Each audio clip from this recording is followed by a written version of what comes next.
Astăzi vom învăța să facem diferența dintre un comportament frumos și un comportament urât. Pe tablă avem niște imagini. Ia să ne uităm noi la fiecare imagine să vedem ce putem spune despre ea. Ia zi, Nițu, ce e aici? Băiatul salvează pe băiat care a căzut cu mingea. Deci ce face? Îl ridică. Și tu ce crezi? Este o faptă bună sau o faptă rea? Faptă rea. De fapt, Da. îl ajută să se ridice de jos? Da. Faptă Este bună. o faptă bună, bravo! Irina, aici ce avem? Doi copii se joacă împreună. Tibi, ce crezi tu? Că este un comportament frumos sau un comportament urât? Comportament frumos. Frumos, bravo! Ia uite, aici ce avem, Andreea? Un om mai în vârstă și un copil. Ce face copilul? Copilul zice, Ce crezi tu că îi spune? puteți să stați jos. Adică s-a ridicat de pe scaun ca să-i ofere locul persoanei mai în vârstă. Și tu ce crezi? Este frumos să facem așa sau nu? Este foarte frumos. Este foarte frumos. Bun, mai departe, Adrian, aici ce avem? Adrian, mă auzi?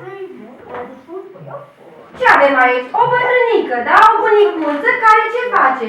Ce are în mână? Vezi ce are în mână? Două? Sacoși!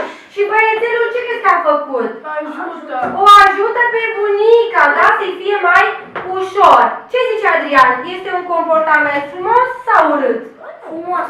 Frumos! Bravo! Voi așa face și voi? Da. Da, bravo, Tibi! Ia uite, când intrăm în clasă, ce facem? Îl învrășim pe colegul să intre? Sau, uite, îi dăm colegii întâietate să treacă înaintea noastră? Cum facem, Tibi? Că la criza noastră. Da? Frumos! Nu-l învrăcim. Ia zi, Enia, îl învrăcim? Îl învrăcim pe colegul sau nu? Nu. Nu. Da. A zis, nu cred că Enia nu împinge pe nimeni. Oare? Da? Bun. Și ia uite aici ce avem, Mihăiță.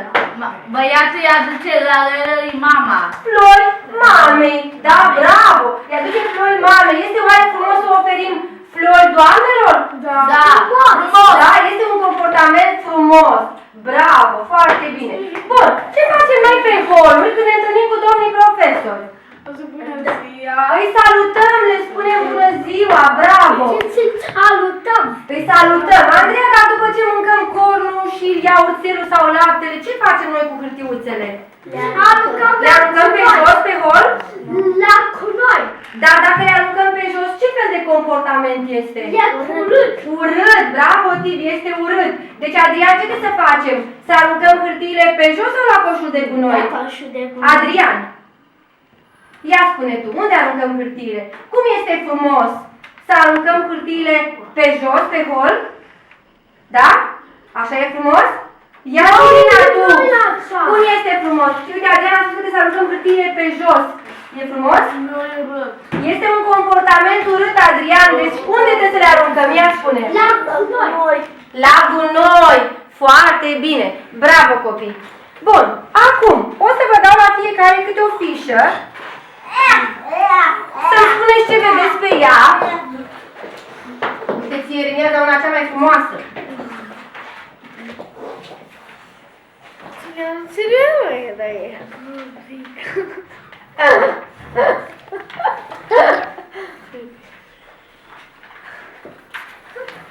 Și va trebui să alegem din aceste fișe comportamentul frumos. Da? Să vedem care este comportamentul urât și care este comportamentul frumos. O să întreb pe fiecare. Da? Ia să vedem, Andreea. Ia, spune-mi și mie un comportament frumos aici. Ce vezi acolo? Copii care strâng gunoi. Și aici ce avem? E urât. Un băiat care merge cu prașina. În ce? În casă. Și ce fel de comportament este? Este urât. Este un comportament urât. Foarte bine, Andreea. O să-mi colorezi tu acum comportamentul frumos. Da? Ieremia. Ia să vedem. Care crezi tu că este comportamentul frumos? Când băiatul o trage pe fetiță de păr sau când se joacă frumos cu ea? Ia pune tu degețelul. Care? Ăsta este frumos, da? Deci așa trebuie să ne purtăm cu fetițele, nu trebuie să le tragem de păr. Da, Eremia? Da? Bravo! Foarte bine, bravo! Adrian, ce ai tu aici? Ia să-mi spui. Uite, s-a nimerit la tine exact fișa care îți place cel mai mult. Avem un băiat care ce face? Aruncă Hârtia. la gunoi. Și un băiat care? Hai, auzi! Ce face? Unde aruncă hârtia? Pe? Care este comportamentul urât și care este comportamentul frumos? Care e frumos? Deci tu revii la ideea ta. Ia auziți ce a spus Adrian, copii. Că această imagine reprezintă un comportament frumos. Ce poți să-mi spui tu, Irina? E urât!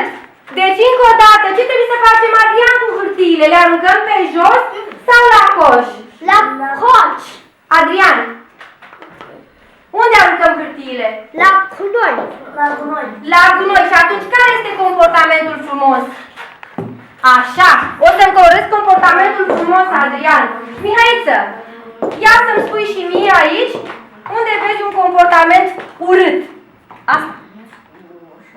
Ce face copilul? Mă zgăște pe pete, e urât. Este urât, bravo, Sunt Mihai. răi, oamenii sunt răi. Bun. Dar de ce sunt răi aici? Se Ce bate. fac? Se bat. Rău. Bun. Bravo, Mihai, deci trebuie să ne batem? Nu! Nu trebuie să ne batem. Mă prietenesc bine cu Bravo. Andrei. Colorează și tu un comportament frumos. Irina, tu ce ai aici?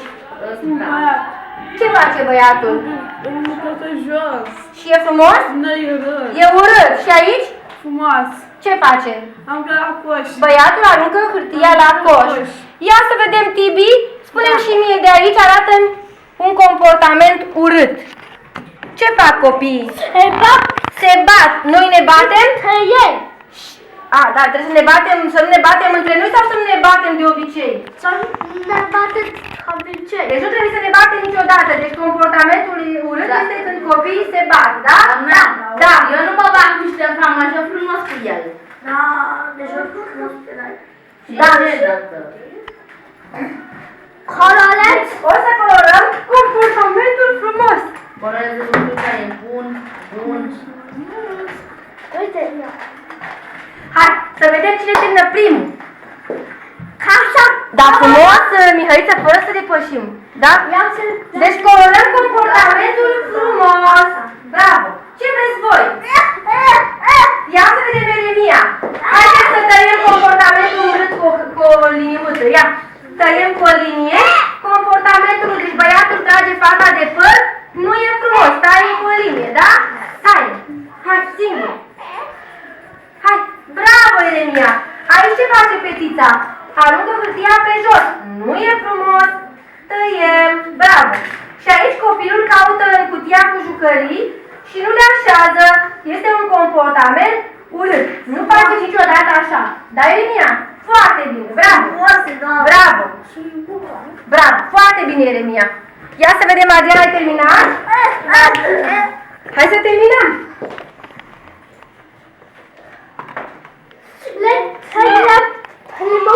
Primește ceva bun. Da? Da. Noi cum facem atunci? Vezi, mai frumos colorează. Uitați. Și tăiem cu o linie comportamentele urâte. Bravo, Mihai. Bravo, foarte bine. Da. Ai terminat? Da. Taie cu o linie comportamentele urâte. Așa. Și ăsta nu e frumos? Ba da. Și colorează. E bine așa. E foarte bine, dar l-ai făcut cam negru de supărare. Hai, colorăm. Acum colorează băiatul. Colorează băiatul. Da, poți să tai. Ia să vedem. Tu ce zici? Îl tăiem pe ăla sau nu? Îl tăiem. Deci, sigur. Deci, concluzia, cum e frumos? Aruncăm hârtiile? La coș. Bravo, tăiem. Bravo, Adrian. Uite, vezi că ai învățat ceva? Foarte bine. Hai, tăiem băiatul de colorare. Ia să vedem acum când câștigăm.